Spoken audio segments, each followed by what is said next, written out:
We want to get some more perspective from journalist Rick Adams. He has dual British-American citizenship. He's joining us from Winchester, England right now. Thank you so much. I believe it might be a little bit after 2 a.m. your time. So is it late or early for you right now? It's a mixture of both. I'm very confused, but either way, I'm here.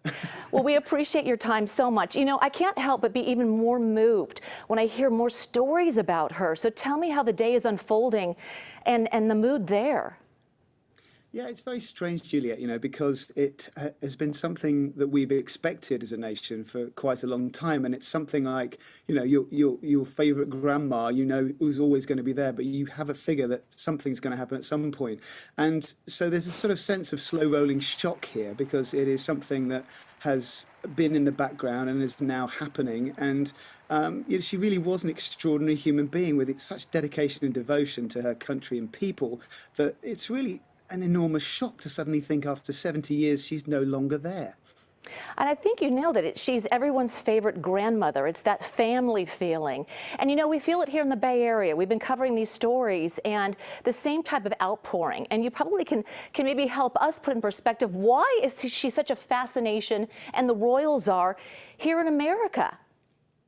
Julia, it is such a weird thing because honestly, as a British American, I've tried to figure it out myself because essentially Americans kicked out the royal family many years ago. And it's sort of a bit like how you pine for an ex, the way that Americans seem to observe the royal family. But really, it's because I think of the family connection that Americans are so fascinated. You think about what happened with Princess Diana, and that was such a tragic story, but the story was so strong that everybody was obsessed with what was happening.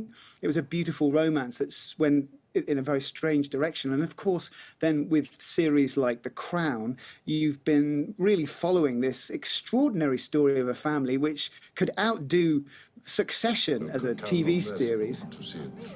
It truly can. I think we're seeing some scenes. But, we even had this fascination prior to Netflix and all of this binging on the royal family.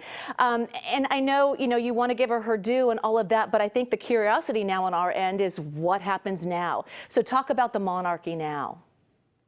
The monarchy is in a very strange place because don't forget there's a lot of austerity happening around the world and also in England because really the economy is in a difficult position and people are thinking very strongly about what the role of the royal family will be in the future. And this really will be up to King Charles III to be. Absolutely. I want to thank you for your time. I also want to ask you, because we saw a moment today. Oh, we might be frozen right now. All right, Rick, we're going to thank you and we're going to let you get some sleep or maybe just keep remembering a great moment and the Queen's legacy. So, Rick, thank you.